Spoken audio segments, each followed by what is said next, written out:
God made you, which is great. God is great. Now, if greatness made you, therefore greatness is in you. Now, that's that we stand on a strong foundation, right? Now, to me, greatness is the mastery of the basics, and then being able to consistently execute and apply those basics with that mastery.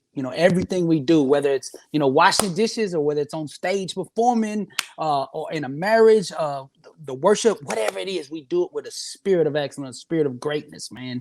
And I get up every day and attempt to pursue that. And we never quite achieve perfection, but we can achieve greatness, right? Because greatness is in us, man. Welcome to the Greatness Ignited podcast, where we have conversations about the greatness of others so that you can recognize the greatness in you.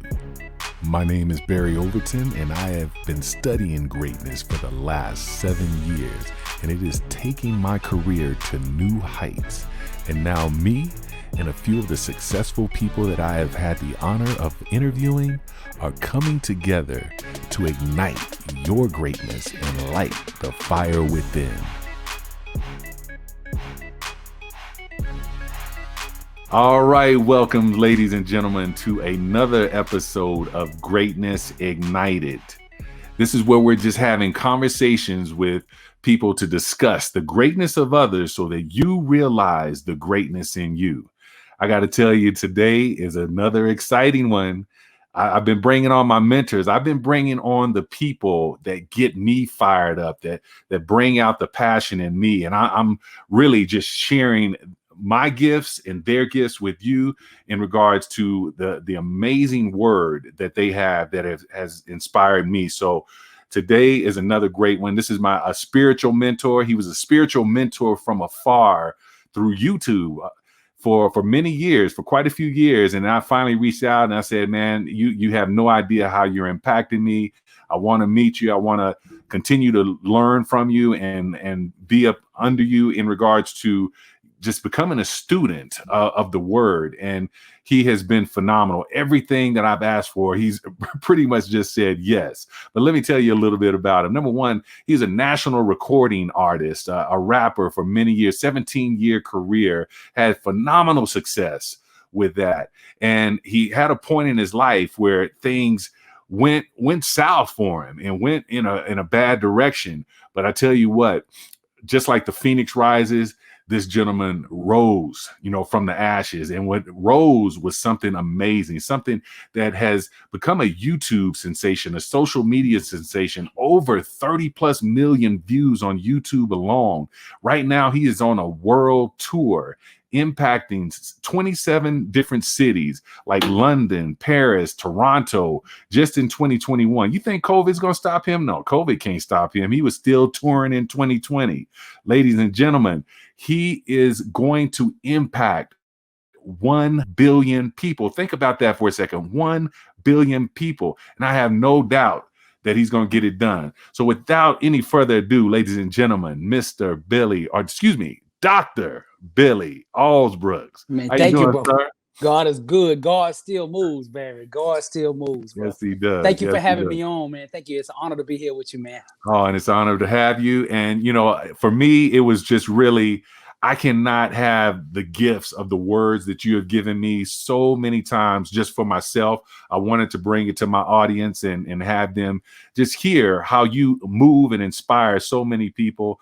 It's so funny that I'm in different mastermind groups, and these are private groups that I'm in. And I've posted about events that you have coming up and about this podcast.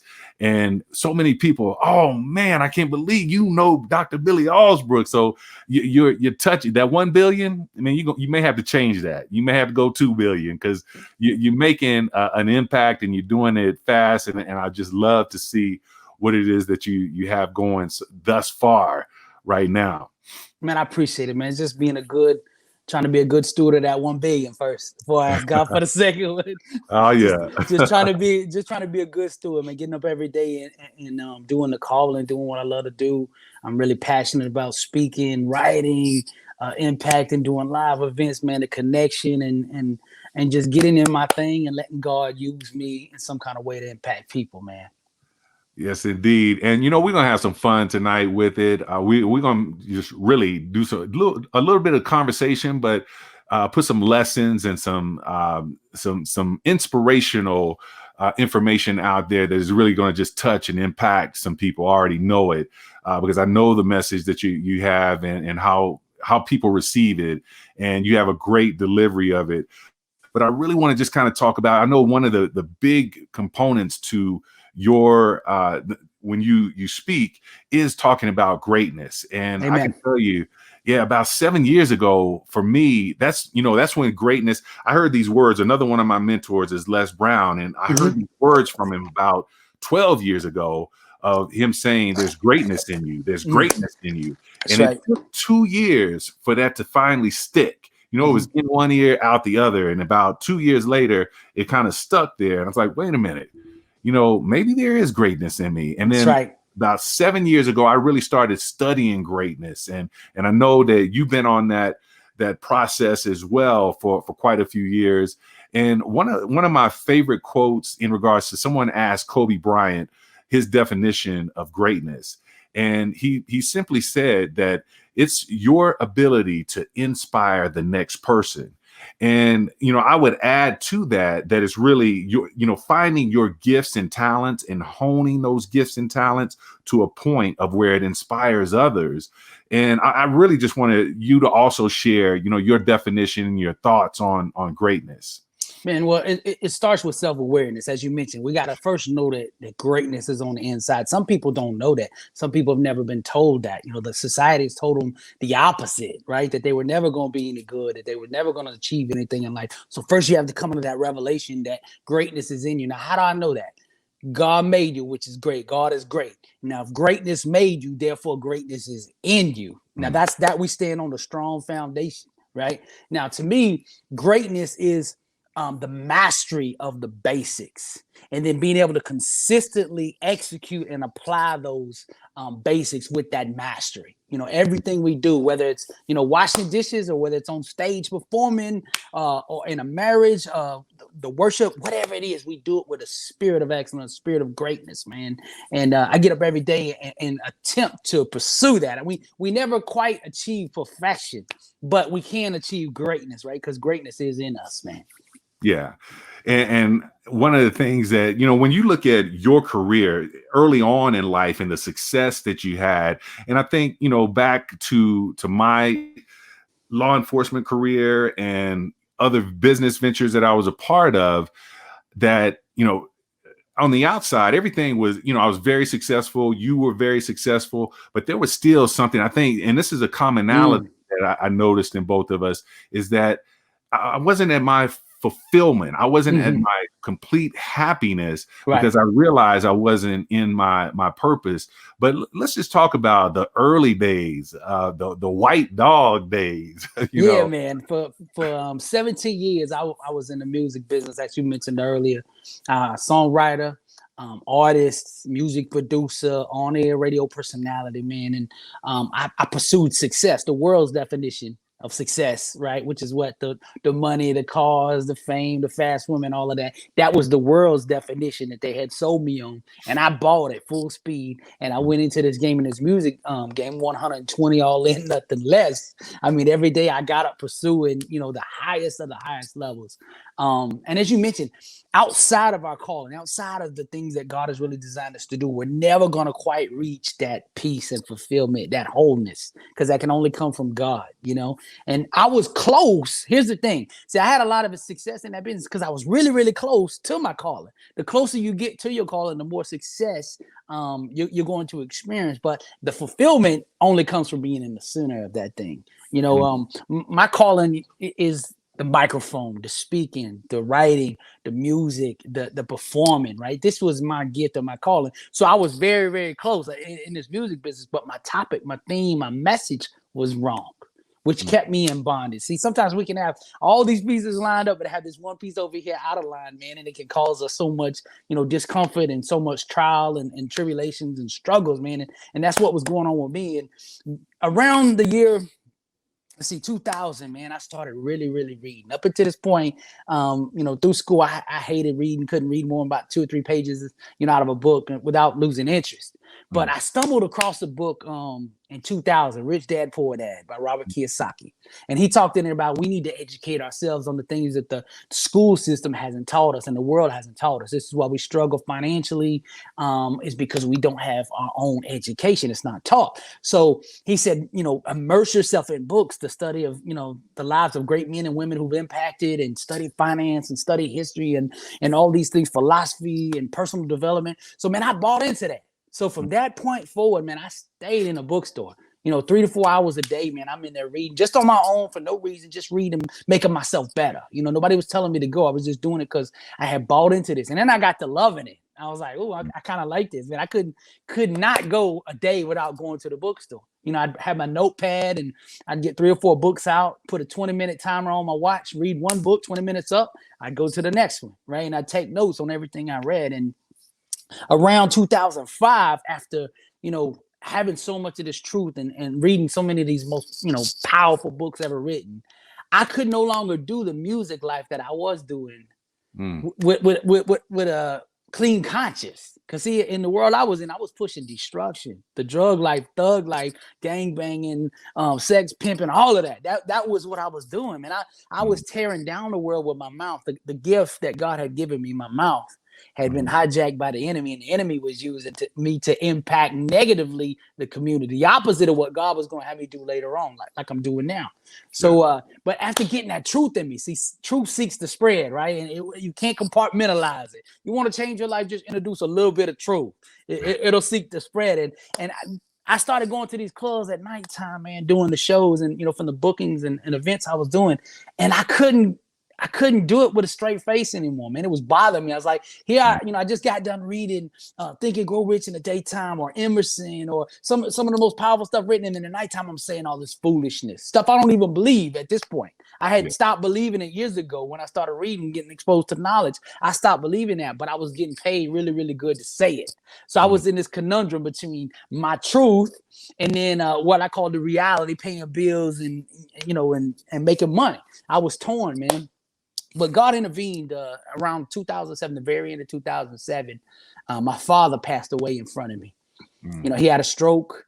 And then 12 days later, I'm sitting with him in the hospital room as he's getting better at this point. It's been 12 days. He was getting, he was making his recovery. But he had a dislodged blood clot sitting right in front of me. And I saw like the last 10 minutes of his life. He just passed away right in front of me unexpectedly, man. It was the biggest trauma mentally that I ever experienced. To see my loved one, the one that always taken care of me and loved me and raised me, man, to see him helpless, me not being able to do anything, doctors not being able to do anything, because when it's a blood clot, there's just nothing you could really do. And I saw him struggle to breathe, just all of that, man, just a nightmare, and my mind really could not take it. What I had from this situation, the trauma, caused PTSD, post-traumatic stress. And then I started having these panic attacks, these vicious panic attacks. I'm talking about debilitating anxiety that just took over my life. I went from having, one panic attack a day to 2 a day to 4 a day to it consuming the whole day. I was either having a panic attack or super anxious about having one, and I could not function. I went literally from being on stage in front of 20,000 people with a mic in my hand, rocking a crowd, to being in my bedroom for 2 weeks at a time, scared to come out. I ran to the hospital because, see, my mind would play tricks on me. Anytime I had a tingling in my arm, or, some kind of lost breath, or just something, or somebody would mention death or sickness or heart attacks or any of this kind of stuff, it would immediately trigger something in my mind, and I'd begin to panic. It's like my mind was trying to protect me. That's what it is, the fight or flight. It was trying to protect me, and it was scared the heck out of me, man. I said my last words to my wife or to some family members or friends or whoever's around. I said my last words over 30 times. Can you imagine being scared, thinking like, okay, it's it. I'm dying in 30 seconds. I'm done. Let me say what I need to say. I did this over 30 times, like just horror, man. And went to the emergency room 12 times in 9 months.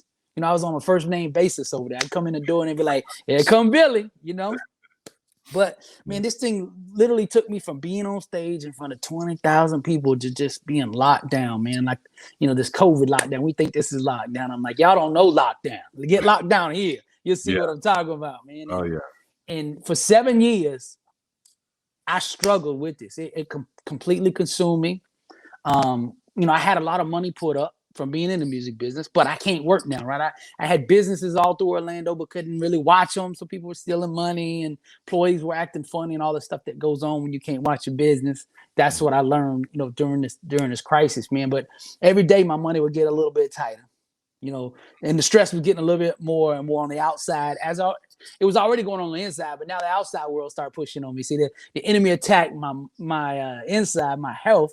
Yeah. Then he went after my money. Then he goes after the friends and the family. He seeks to conquer every area of life, And 2 or 3 years, passed, 4 years passed. I looked in the mirror and didn't even recognize myself. I mean, completely. It went, it got so bad. At one point in time, in the music business, every day my phone was ringing 60, 70 times a day. The leeches, I call them in the industry. What time we going to the club? Can you get me in VIP? Can I ride with y'all to the limo? Like all that kind of stuff, right? Yeah. Man, I remember it get so bad one day I called AT&T and I said, hey, I need y'all to check my phone. I'm having some technical issues or something. So they ran their little check and lady got back to me. She said, no, everything looks good on her end. Why do you think something's wrong with the phone? And I said, well, it hadn't rang in 2 weeks. That's the point I had gotten to. Everybody had left, man. I mean, everybody had left me, bro. Like it was just me, the wifey, and my mom. That was it. Everything else around me was, just completely ripped away. And during this crisis, though, man, I tried everything. I went to, therapists, 6 or 7 therapists around the area, some from Harvard to the local community college. I tried them all. Like, and nothing worked. I just couldn't connect. I tried ministers, men's groups, with church, therapy group shares, you name it, man. I tried everything I could because, man, my life was a mess. And it was hard. It was hard waking up every morning because I was like, man, I'm going to have to go through another day of this fear. This is, for those that don't know what panic attacks are, just imagine the worst fear you've ever had in your life about your safety, your health. Like, I'm about to die, right? Imagine that thought where it's like, okay, now stretch it over hours. 2-3 hours, and it never quitting, no matter where you go. If you go to Walmart, it's there. If you're in the car driving, it's there. If you're at home with the wife, it's there. No matter where you go. I was having panic attacks in the back of the church. I'd always sit in the back row of the church so that when I had the panic attacks, I could get out the door. That's how bad it got, man. But during that struggle, man, I found God. Like I'd always known God and believed in God. My mother and father raised me right. They raised me in the church and sowed good principles in me. But I got around the high school age and mom said, okay, we've raised you. Now it's your choice. We can't force you to accept God at this point. Now you're grown up now. It has to be your decision. We planted the right things in you, but you have to make the choice. And, 14, 15 is when I got into rapping. And my heroes at that time were the street thugs and gangbangers. And I'm like, no, none of them are there on Sunday. So I think I'm just going to pass this one today. Mom, let y'all go by yourself. I'm going to pass pass on this one. And I never really returned back to God until this, until the struggle. I mean, I always believed in him, and nobody could tell me he didn't exist and all that. But my life was not aligned with anything that he was doing. And I laugh at it now because, one of my songs that I had, it was a hit song. It was called Papa Pill. It was a strip club anthem. Now, I'd be getting paid to go into these clubs and perform this song, and me and my entourage would huddle up and say a prayer before we went out and did this. Like, this is ignorance. This is when we're functioning in ignorance, right? This is where I was at, man. But I know God was just shaking his head like he's going to come. It's going to take him a little while, but he's coming. Just be patient, man. But, during this trial and tribulations that I was going through, a struggle, man, I found God. And I got to the end of me. I don't know if anybody out there watching, I don't know if you know what I'm talking about, but sometimes we got to get to the end of us before God can come and really speak to us, because we won't listen to him until there's nothing left. And I got to the point where I tried everything I know. I tried to hustle with recovery, like grinding with recovery. The same way I grinded to make my name in music. I was like, well, if I, get up every day and work on this therapy and try to do it, it doesn't work. It doesn't work. You need God to do something. Some of these things you cannot do without God. As much as you hustle and grind and all of that, you're going to need God. And at this point, I found it out. that I need my father here, my heavenly father, man. And I remember reaching out to him one day. I was on a walk around my neighborhood. That's what I used to do when these panic attacks would come on. I would just start walking around my block. I had this 1 mile square block of my neighborhood, and I would go out there because you have all this energy on the inside, right? Like once I realized I wasn't dying, I wasn't going to the hospital, the thing I would do is just start walking my neighborhood. As soon as the panic attack would come on, I put my shoes on, start walking the neighborhood. And I'd be out there yelling at God. First, I start out yelling at him, like, why you do this to me? Why are you not listening? I'm praying every day. I'm doing all the right things. I quit the thug life. I'm in church. I got baptized. I'm in the men's group. I'm doing all this stuff. I'm helping others. And still I'm stuck. Why are you not listening? And then the next, part of the walk, I'd be just completely depressed. Like I'm worth nothing. I held a lot of guilt on myself because the day my dad had died, the doctor came in the morning. So my dad had been laying in bed 12 days. And they said, we got to get your daddy out of the bed. We need to get him outside. Let him get some sunlight. We got to get him back moving. Or he's not going to regain, his arm movement in his right arm and leg from the stroke. Right. We need to get him in, activity, or the muscles not going to respond.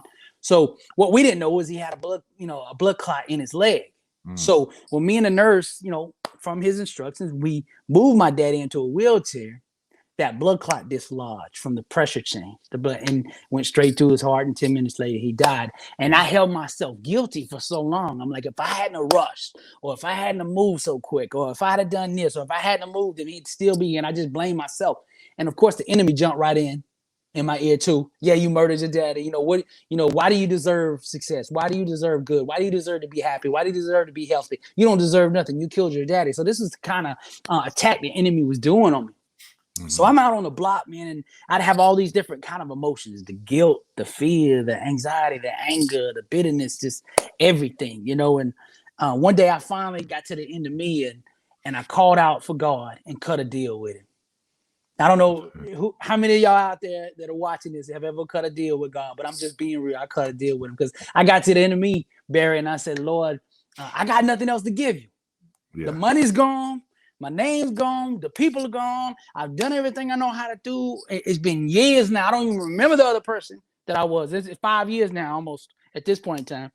And I said, I don't have anything to give you, man. The only thing I can say to you, Lord, is, if you heal me, which I know you had the power to do. My mother told me. My mom don't lie. She said she said you can heal me, so I know it's real. So you have the power to heal me. If you heal me, I will go out and tell the world who did it. That's all I got to offer you. And boom, man, he honored that promise. Now, here's the thing, Barry. It didn't happen overnight. Like, a lot of people think, okay, well, the big cloud comes down, we get healed, and boom. Now, sometimes God will do that. But this situation wasn't the situation. I still had to get up and win the day. I still had to learn how to overcome the struggle and keep moving, how to keep fighting, and how to understand the language. I had to really learn the language of struggle. See, because my calling today required me to learn that language. Mm-hmm. See, sometimes you're going through things and it's not about you. It's so that you can reach somebody else and know that language when the opportunity presents itself. When God brings that person across your life, you understand the language so that you can connect with that person and sow that seed that God needs you to sow. And see, I had to understand the struggle. I had to understand what it was like, death and, up close. I had to see it up close, see death up close in order to go out here and preach life with authority, with a power, with passion. See, otherwise I wouldn't have had the full understanding of it and appreciation of the messages that God was giving me if I didn't know the consequences of ignoring them.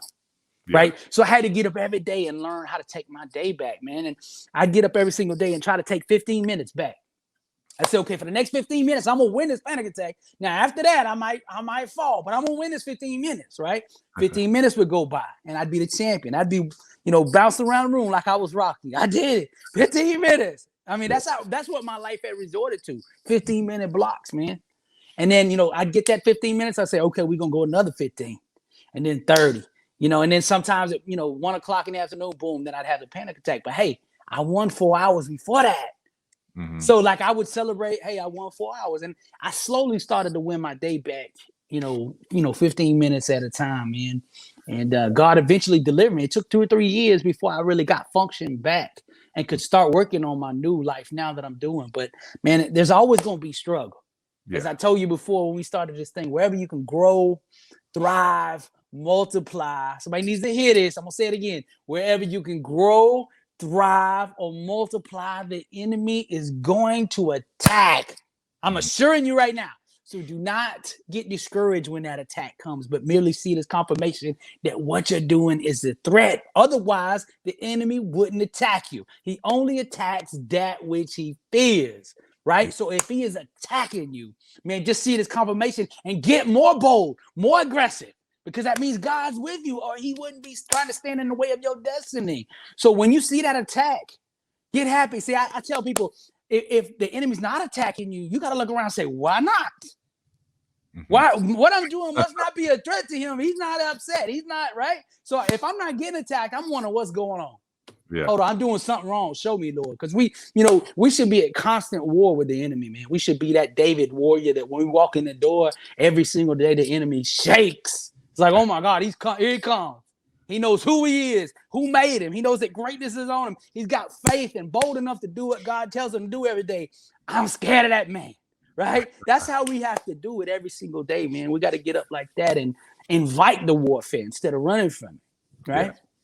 Yeah. And, you made so many good points. Ladies and gentlemen, if you're listening to this, first and foremost, go to YouTube and subscribe to Dr. Billy Alsbrooks' YouTube channel. You're going to get every week, you're going to get new inspiration in regards to a video. He talks about success and the consistency that you have to have in regards to success.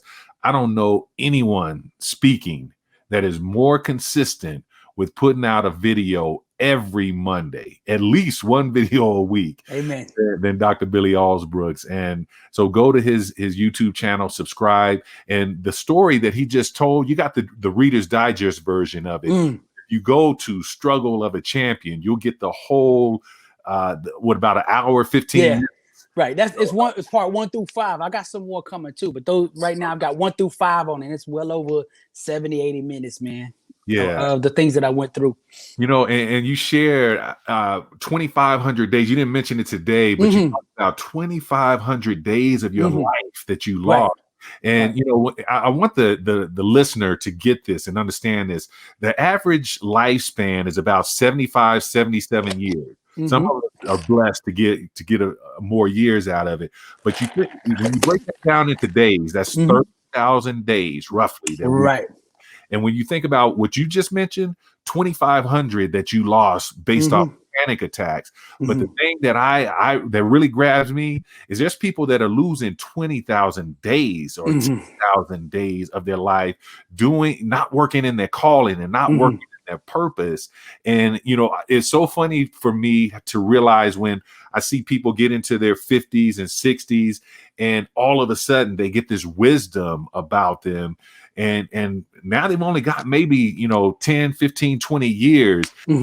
Just like you talked about making a deal with God. See, that light bulb and that light inside didn't come on for me until I was about 45, 47 years old.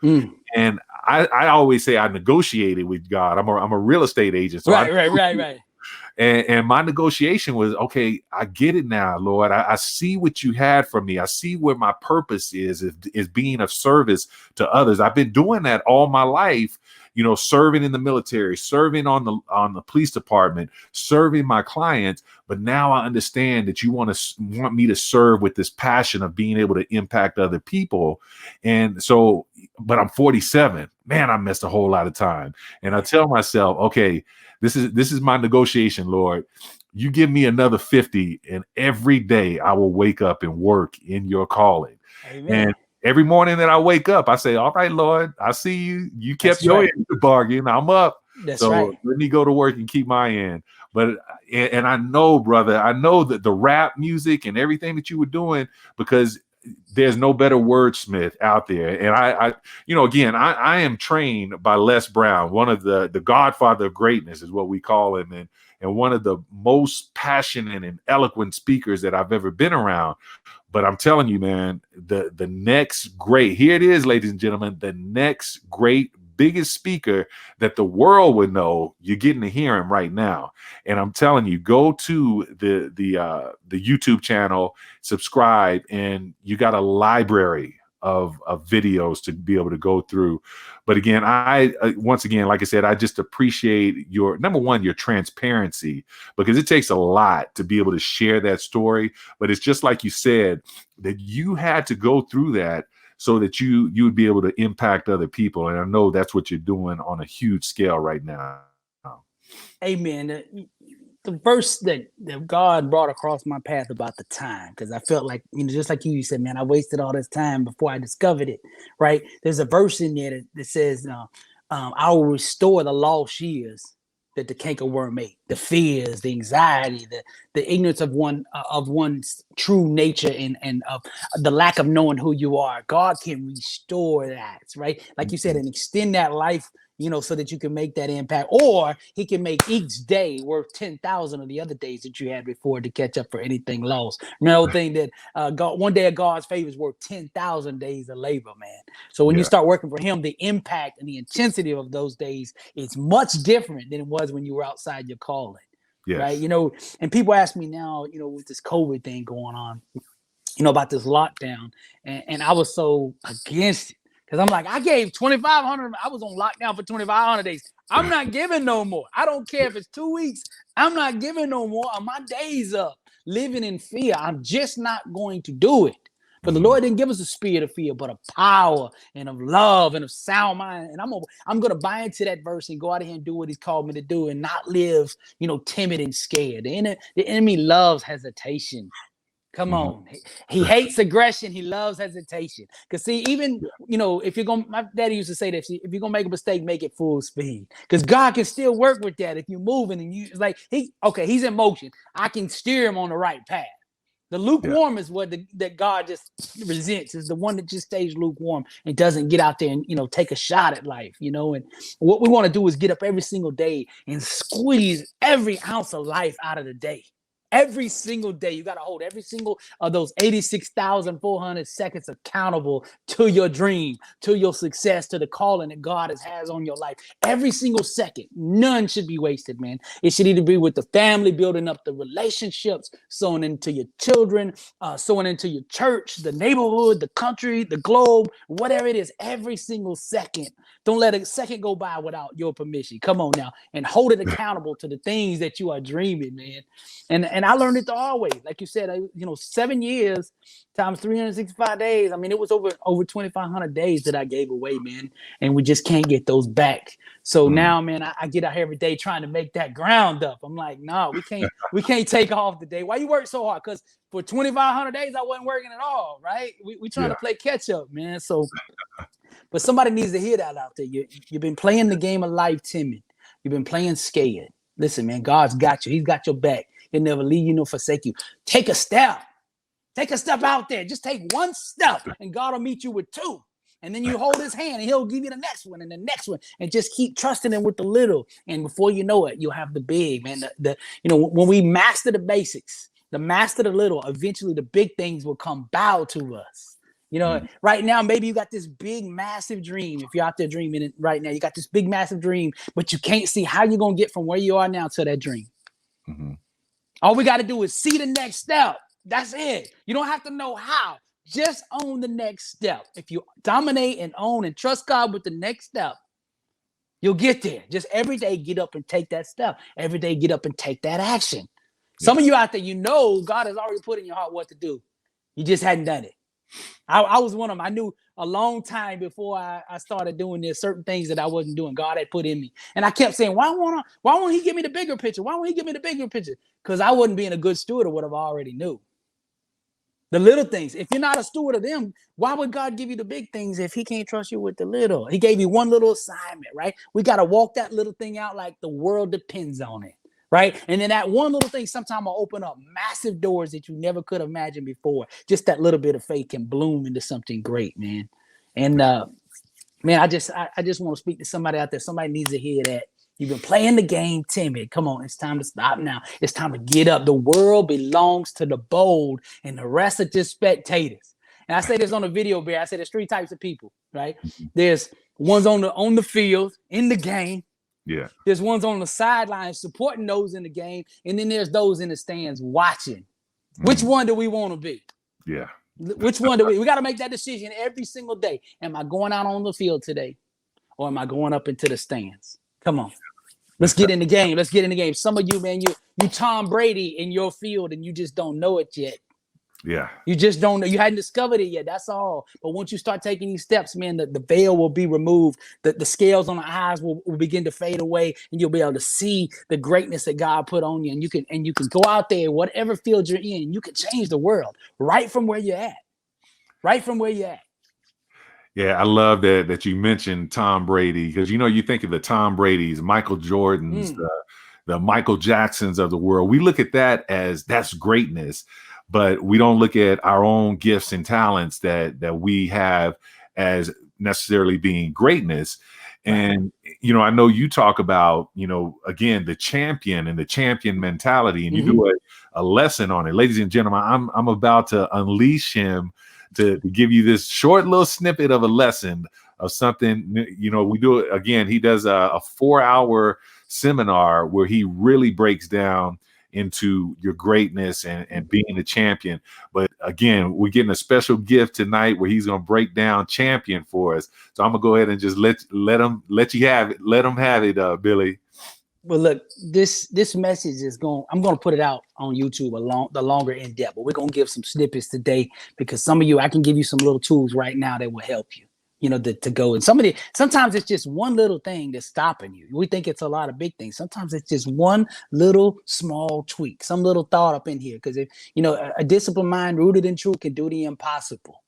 A disciplined mind rooted in truth can do the impossible. And sometimes it's just a little bit of tweak of that thinking to bring us into discipline. And then we can do whatever God has designed us to do. Now, what I'm going to do is break down the word champion. Each letter stands for a principle of success, right? Now, we can filter anything that we do through these principles. It's universal.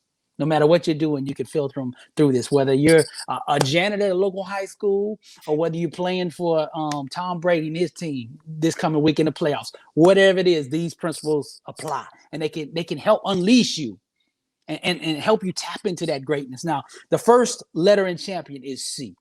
Okay, now I'm going to start it out with this. It's commitment. Commitment. What are you committed to? What are you committed to? That's the question out there. Listen, the dreams are great, but there has to be a commitment that dream is wrapped in for that thing to manifest and for that thing to become a reality. Now, I wrote down here a couple things. Success is available to everybody, but not everybody is willing to pay the price.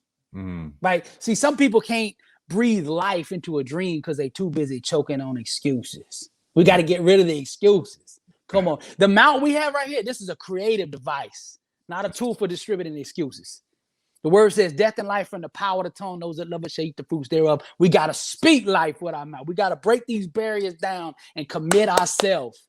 We got to get aligned, right? 3 things: alignment. We got to align our mind, our mouth, and our actions up with the dream that we are dreaming in order to make that thing a reality. It's commitment. Now, let me show you an awesome quote here. It says, commitment is what transforms a promise into a reality. That's Abraham Lincoln. Come on. I got some greats down here now. The quality of a person's life is in direct proportion to the commitment to excellence, regardless of their chosen field of endeavor. That's Vince Lombardi, the great coach, man. So commitment, whatever you do, you have to get up and say, okay, I'm dreaming this dream. Am I committed to doing what it's going to take to make that thing a reality, or am I just fooling myself? You got to get a dream. You got to dream a dream that you don't mind putting everything on the line for, that beast mode, as we call it, that 120 effort, 120% effort. We got to get you to that level, right? Now, the next step, the next letter in champion is H, and that stands for your habits. Come on now, habits. It says, if your daily habits and rituals, it's these that give birth to victory in life. It's your everyday habits. Success must be structured into the daily schedule. Come on. Most of the time, what we do is we have a daily routine of everything but what we should be doing. We fill it up with all this stuff that really doesn't mean nothing. It just keeps us busy. Right? It just keeps us busy. And we're not really doing the effective things that we need to be doing to produce in that lifestyle that we say with our mouth and our mind that we want. right? We have to wrap the dream in discipline and habits. It's, discipline. Okay, it's like this. The dream, we dream the dream. It's our faith in that dream, the rocket that puts it in orbit. But it's our discipline that keeps it there. Our everyday habits is what keeps it there, man. If you read the lives of the greats, every single one of them had a structured, disciplined routine. Now, they might have been on different schedules. Some people on the night shift, some on the day shift, but there was discipline in their regiment. Where there's no discipline, there's chaos. Come on. God is a God of order. We got to bring discipline and structure into our lives. Now, let me give you a couple tidbits on that. Bruce Lee said, I fear not the man who has practiced 10,000 kicks, but I do fear the man who has practiced one kick 10,000 times. Come on. Discipline, right? All right. It's the faith that puts the dream in orbit, but it's the self-discipline that keeps it there. Like somebody needs to hear that. You got the dream, but you don't have your discipline right now. Now, the level of your discipline will either qualify you or disqualify you from receiving that dream. Come on, let's get qualified. Come on, let's get qualified, right? Like the credit score. See, discipline is your credit score. I say this, the grind and the work ethic and the standard and the discipline, these are the things that success checks. Like when we go to get a credit card, they want to see our credit score, right? We go to get a house, as you're a realtor, what's your credit score? Okay, success is the same thing. What's your credit score? You want success? Okay, let's see. You know how you got to have, a 640? What is it now? 640 to get that house, to get that loan? Success is the same way. Your grind, your work ethic, your discipline's got to be a 640 above. Come on now.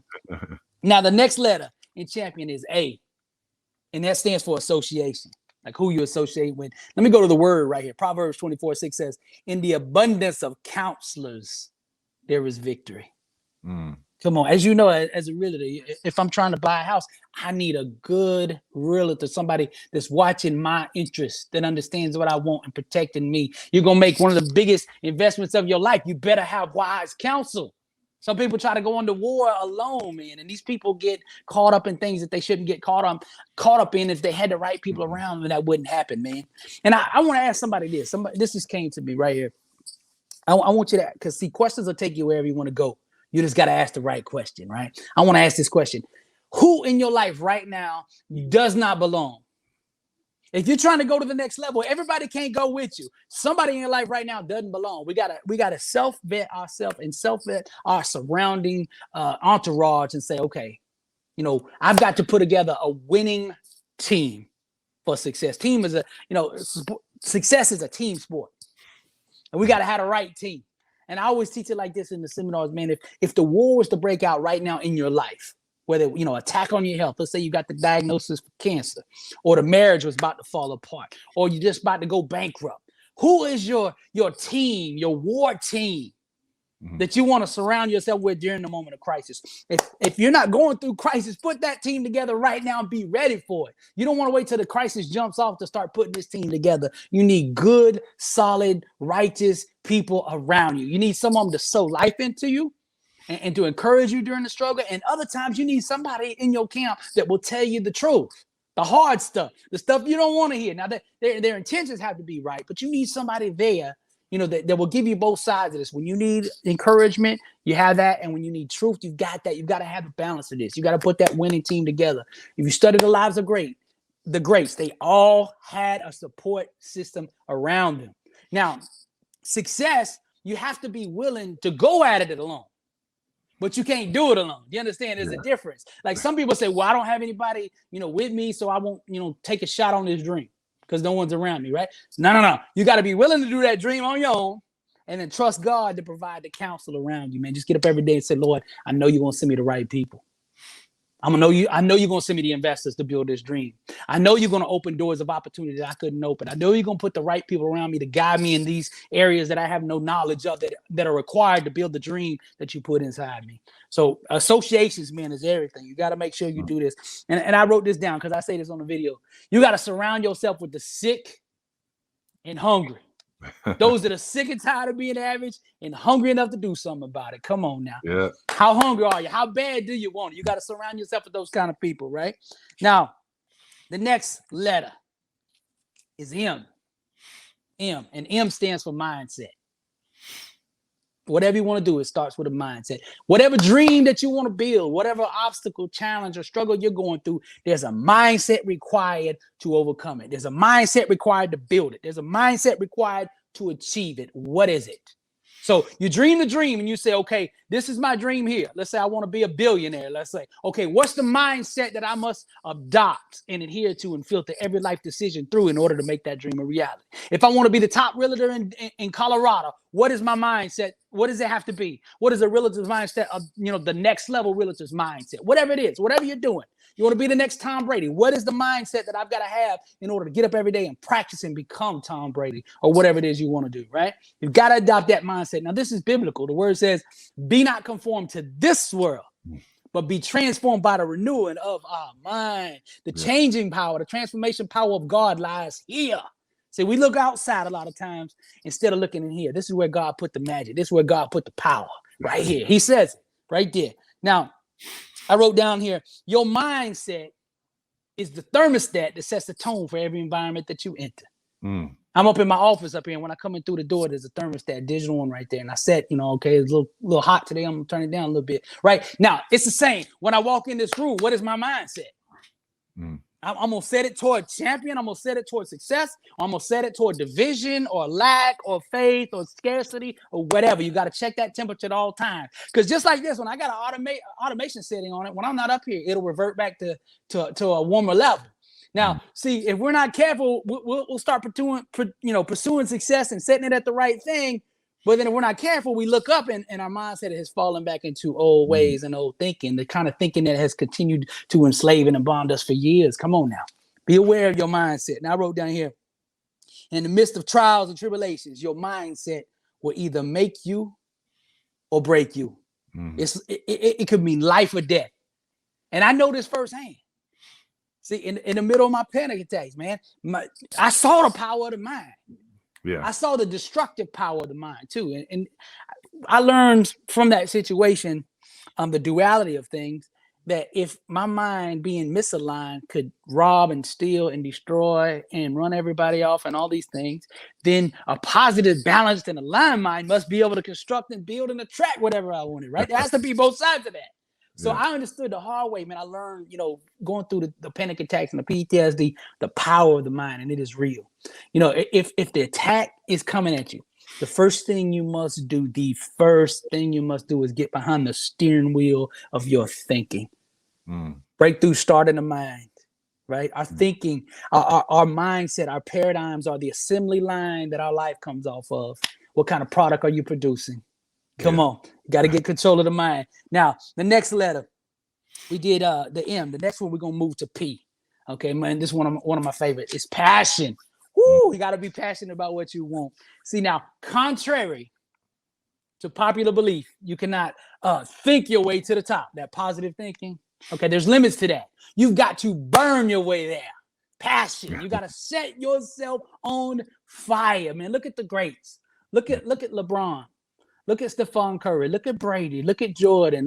Look at all the greats, man. They played with such an intensity that could only have been achieved by way of fire, the passion and doing what you love. Look at Miles Davis. Look at Beethoven. Listen to the music. It's passion. That's all it is. It's passion wrapped in structure and discipline. Come on. We got to take your gift. We got to set you on fire with that gift. And how do we do that? Once you start doing the thing that you were called to do, that little spark that you need will ignite the rest of you. Come on now. Set it on fire. Now, I got some things here where I say, set yourself on fire and the world will come see you burn. Because some people say, well, I don't have the resources. Like when I was in the music business, right? People say, well, I can really, really rap. I love rapping, man, but I ain't got no money. I ain't got this and that. I said, get on stage somewhere, grab that mic and turn up. Be yourself, that passion. Show that world that passion. And the resources will come. The managers will come. The record labels will come. Whatever. Get up every single day, my friend, and burn. Let them see that fire. Because, see, most people have traded that fire. They traded in for that paycheck, right? Well, they just went to go get a job. Like, what will pay me? Instead of asking, what did God call me to do? And what am I most passionate about? They made their decision on their profession on the monetary end instead of the divine spiritual flame end, right? Where am I burning? That's what you need to do. You got to get back to that. See, now when a person sets themselves on fire, the reason the world comes is the world is dark. If you're outside your calling, there's very little enjoyment, very little pleasure, very little intensity, very little excitement or energy going on. If I'm not doing what I love, it's like, oh man, like I hate doing this. I hate going to this job. I hate these people I'm around. I hate these customers. I hate this daily routine, right? Like you don't vibrate at the level you would if you was doing what you love to do. So what happens, a person that comes along that decides, hey, I'm meant for more. I'm going to do what God called me to do. I'm going to light up. And when they light up, man, it's like the whole world is dark and they see a flame. It's kind of like at night, you see the bugs always are attracted to the light, right? And they circle around the light. That's what's going to happen. They see you. They're saying, ooh, something's different about you. You're magnetic, right? You know, something about you. I'm just drawn to you. And that's what happens. Whatever it is, the resources will be drawn. The people will be drawn. The opportunities will be drawn to you when you turn up. So you got to set yourself on fire, man. Now, the next letter is I. Now, we touched a little bit on this earlier. Identity. Oh, come on. You got to know your identity. Got to know your identity. Let's see what Peter said. First of all, you need to hear this. Everybody out there, you need to hear this because the world has not told you this is who you are. It says, but you are a chosen race, a royal priesthood, a holy nation, a people for his own possession, that you may proclaim the excellencies of him who called you out of darkness into his marvelous light. Each and every single one of you out there, your kings, your queens, your champions, you just don't know it yet. You just don't know it yet. Come on. Now, you didn't mention this before, but my book here is a top seller. Okay, now I'll send out these books every day in the mail. And every now and then somebody will mess up, put the wrong address on or something like that. A package will get something back to me. But the post office a lot of times doesn't drop it off at my house. They'll drop me a little notice saying, hey, we got a package for you. So I have to go over to the post office to pick up my package, right? And when I get there, the post office lady or man or whoever's behind the counter will say, we've got a package here, but we're going to need to see some ID, some identification before you can receive this package, before we can give you this. We got to know it's you. Yeah. Right? Now, the world is the same way. If you don't know your identity, if you don't know greatness is in you, if you don't know who made you, if you don't know who's behind you, if you don't know your bloodline, that Christ bloodline, success is on the other counter saying, hey, I got to see some IDs. Right? You got to know who you are and you got to understand. Because see, what does God say? My people perish for a lack of knowledge. Come on. We got to know who we are. Self-awareness. It starts right there. It starts right there. Now, I wrote down here, we got to project the truths of God upon the canvas of the world. You are the truth. Come on. The truth is inside you. This is what God said. Greater is he that is in you than he that is in the world. Don't tell me about your obstacles. Don't tell me your excuses. Let me tell you about the God that's on the inside. There's nothing that God on the inside can't burn away on the outside. Any obstacle that gets in your way when you understand who you are, nothing can stop you. Come on. Once you understand who you are, nothing could stop you. Come on, the enemy's getting up every day trying to, hoping that you don't figure out who you really are. I talk about this in the seminar, man. I said when we come out of the womb, right? Before we come out, we've been in the presence of God. We know exactly who we are. We understand the language of heaven, the power that's on the inside of us. We understand everything. We understand our call and the beauty and all that. We understand that there are no limitations. But we come out through the womb. The first thing it does, a doctor slaps us on the back, we yell out, right? And then the world begins to bombard us with lies about things that are not true about us, hoping that we'll adopt that identity instead of the kingdom one we just left. You know, they'll say, well, he's a fat baby, or he's a little skinny baby, or a sickly baby, right? Right from the beginning, they want to label us right off the rip. Right off the rip, they start saying, well, you're the wrong color, or you went to the wrong school, or you don't come from money, right? What are you talking about? You want to make $1 million. You don't come from money, right? Or nobody on your neighborhood ever made it, right? They start giving you these ideas, or you're slow reading. You're not as gifted in math, or you don't have musical ability, or you're not really athletic, or you can't carry a tune. You're not a musician, whatever. It's the world constantly trying to put their identity and limitations upon us. Right? And we forget by the time we get 15, 16, 18 years old, we have forgot who we truly are. We have developed a state of amnesia and we're walking around like ghosts, living somebody else's identity, somebody else's name, somebody else's life. Now, in order to achieve everything that you were designed to do and become all that you were designed to do, you got to have that identification when you go to what you call it, the desk of success. For that person to reach across there and give you what is yours, you're gonna have to show them some ID. So remember your identity, remember who you are. Now, the next step, the next letter in this champion is O, and that stands for ownership. You got to own the dream. There's no renting, there's no leasing, and you should never Airbnb the dream. You should own it, right? Once you dream the dream, you refuse to concede to any other outcome than the one set out for. I'm not coming to borrow it. I don't want to take success one day and give it back the next. If I get there, I'm going to get there, right? We're going to own the dream. Now, I wrote down here, starve the illusion, feed the dream. Starve the illusion. What I mean by this is anything in your world that does not reflect the promises of God and the dream you are dreaming on the inside, if it does not reflect that, it is merely an illusion. And that illusion is that a tug of war over your life. Okay, now, if I believe the illusion wins. Your thinking tips, your thinking and belief tips the balance between these two. Now, I can either believe in the dream, and if I believe that way and I buy in, it will tip the tug of war, and that will become the reality. Or I can doubt and live in fear and scarcity, timid and hesitation, and then the illusion will continue to manifest and continue to sustain itself. So every day I say, get up, starve the illusion, feed the dream. Your mouth should never water or give energy or power or food to the enemy, ever. You know, you're trying to, let's say, become a millionaire, man, and you look at your bank account and it's going the other way. With your mouth, you still must speak accordingly to the place that you're going.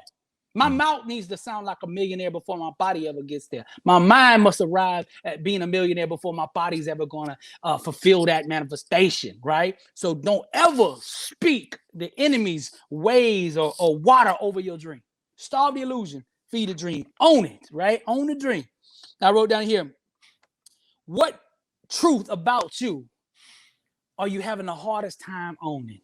Oh, see, we got to own our truth.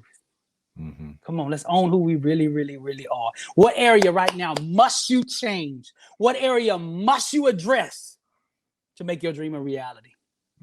Think about that question there. And now we're going to end with the last one, the last letter in champion. It's N, and it stands for never quit. Never quit. The word says, let us not grow weary while doing good. For in due season, we shall reap if we do not lose heart. Man, I don't know how many people I know that was right at the gate of success, man, and gave up. Just didn't know it. Yeah. You know, that's the thing. We really, a lot of times in life, we just don't realize, you know, how close we are. Sometimes there's no way to say, well, I'm right here at the gate or not. You don't really know. Because sometimes we're just one person away from the door opening and you think you're so far when you're really not, but you're right there, but then you give up right at the door. I don't know how many times, and I did it myself. I'm a victim of this myself. Looking back years, a lot of times I regret the way I attacked the music business. It wasn't in my calling, but I regret the effort that I gave at certain points. Like I could have made it if I just stuck that out, you know, or if I just kept knocking on that one song, I could have got that song played on the radio. It was a great song. I just didn't give my full, you know, I didn't just keep knocking, you know, and some of you out there right now, you just got to keep knocking.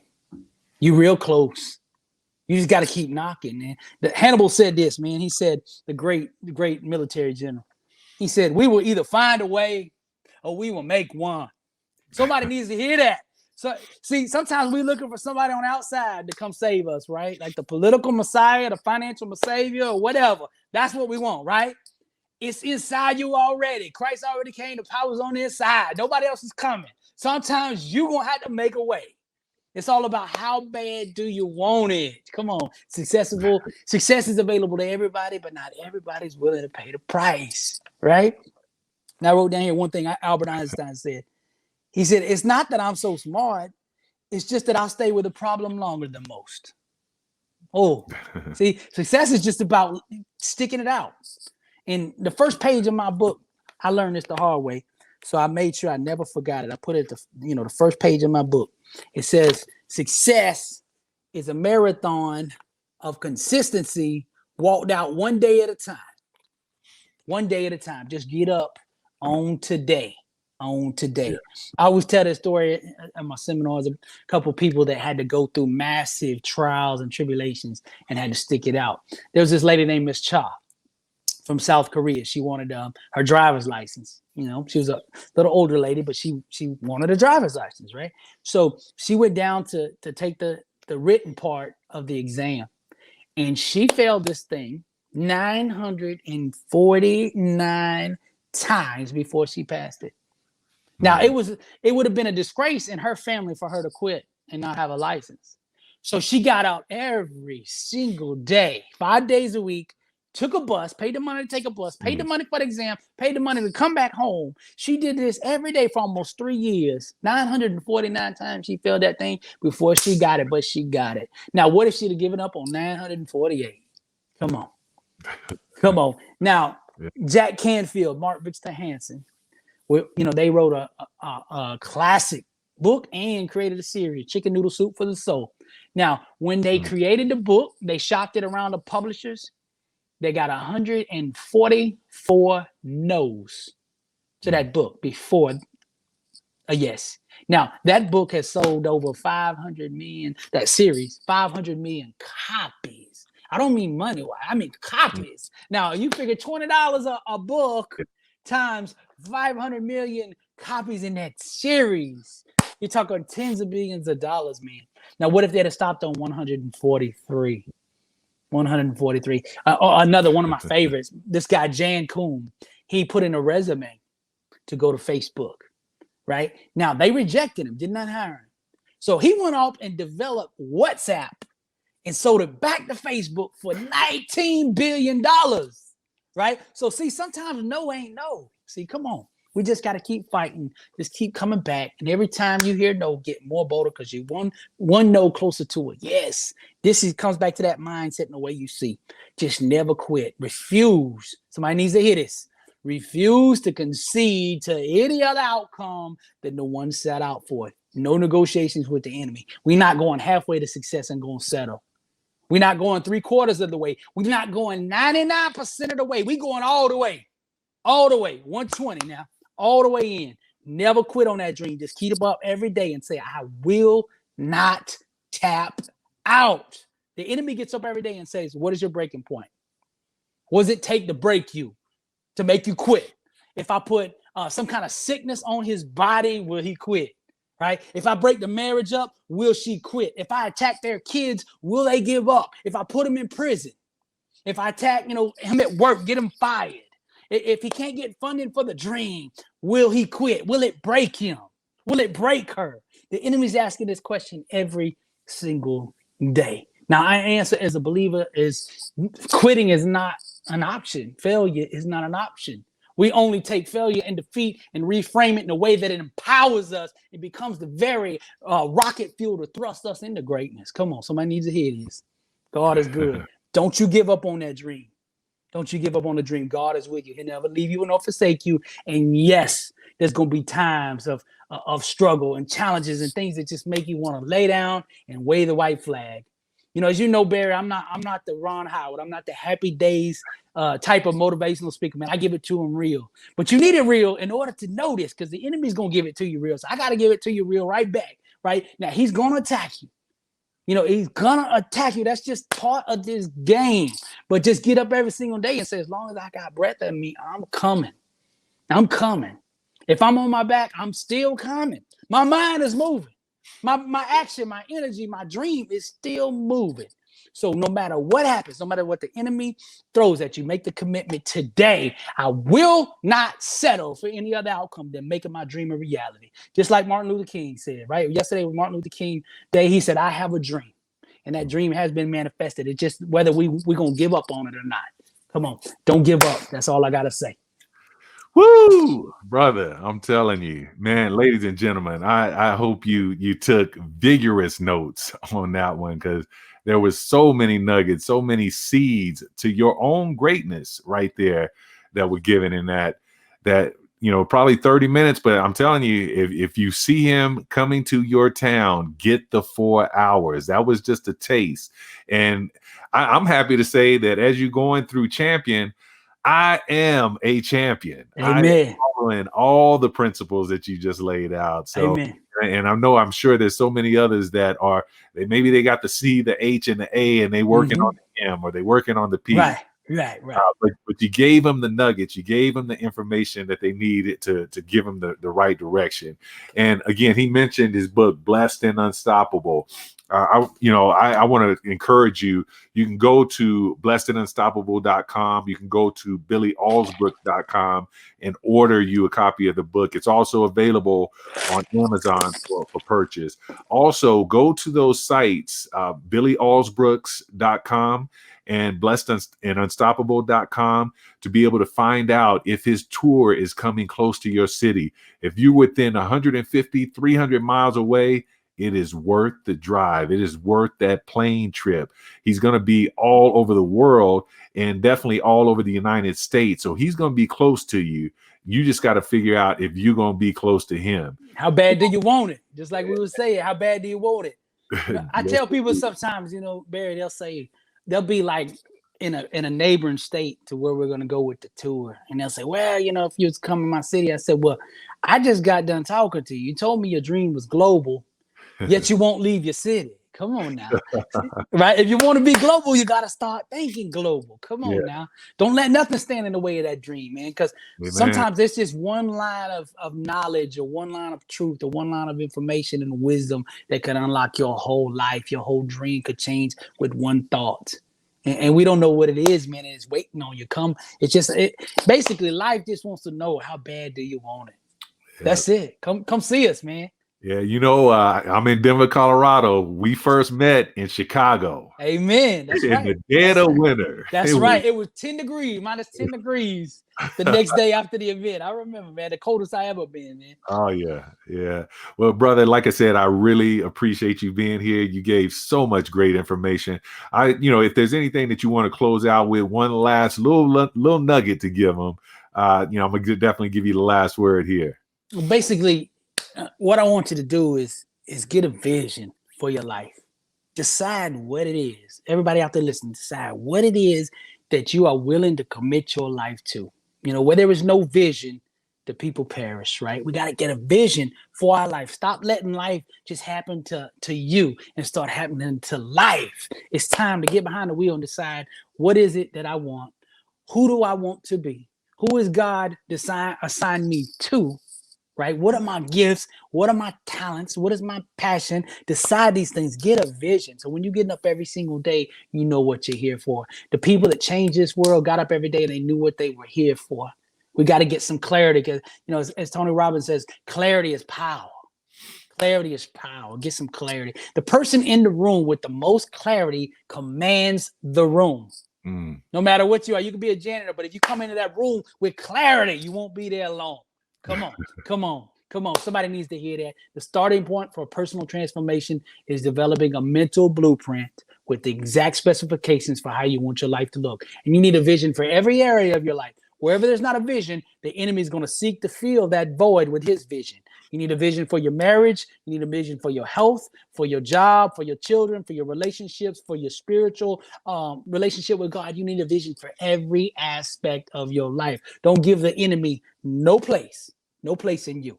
And I'll end with this, man. I thank you for letting me on this show, Barry. And I always like to end every message on YouTube with this one thing: and to God be the glory. We're going to honor him for bringing me off that block. I told him that I would, if he healed me, I'd go out and tell him who did it. So I want to make sure that I ain't with this. It's not about Billy. Billy can't do nothing on his own, man. Everything you see Billy, it's all God doing it. I'm just the vessel and he's the one doing everything. So give him all the praise and all the glory, man. Thank you, Barry, for having me on here, man. Oh, thank you, man. And ladies and gentlemen, that's it, folks. And if you didn't hear it, the mic just dropped and Billy dropped it. So again, thank you for being a part of this episode, ladies and gentlemen. And remember, the struggle is real, but so is your greatness.